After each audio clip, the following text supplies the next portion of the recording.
Bonjour et bienvenue dans l'Info Expresso. Retour sur les réalisations de Mosaïque Cristal cette semaine. Lundi a démarré tôt pour les agriculteurs du secteur et aussi pour notre journaliste Camille Henriot.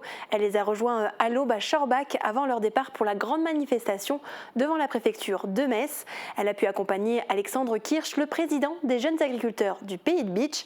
Elle a fait la route à ses côtés à bord de son tracteur jusqu'à Sarreguemines. On va se retrouver devant la préfecture pour manifester notre mécontentement contre le Mercosur et aussi pour la baisse du budget de la PAC. D'ailleurs, merci à Alexandre Kirsch qui a déposé notre journaliste juste devant les locaux de Mosaïque Cristal. Cela lui a permis de pouvoir gérer directement le montage de son reportage pour une diffusion lundi dès midi. Pour comprendre leurs revendications, direction notre site internet pour le voir en replay.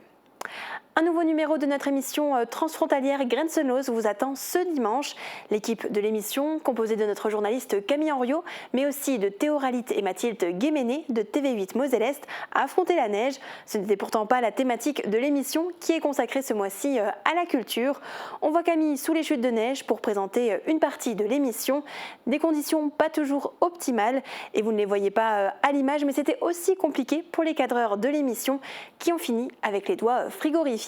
Alors ce sont des aléas de tournage mais qui ne se ressentent pas dans le rendu de l'émission. Donc bravo à toute l'équipe. Je vous invite à aller voir ce numéro. Il sortira ce dimanche dès midi sur Mosaïque Cristal. Jeudi matin, Thibaut Desmerlet a assisté à la journée de l'innovation sur le camp de Bitche. Il a pu découvrir des projets menés par les différents régiments de la 2e brigade blindée. Beaucoup de drones ont été présentés, ce qui n'a pas facilité la tâche de notre journaliste sur place. Il devait rester sur une zone dédiée pour filmer. Et les drones sont petits et furtifs, pas évident donc de les suivre pour bien les capter.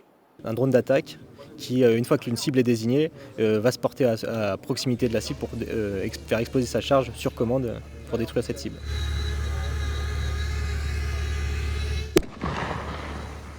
Retrouvez le reportage en intégralité sur notre site internet.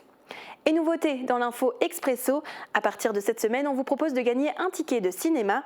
Pour cela, il faudra répondre à cette question. Dans quelle ville a eu lieu la manifestation des agriculteurs lundi?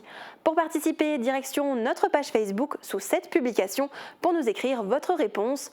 Une personne sera tirée au sort. Bonne chance à tous et je vous retrouve la semaine prochaine.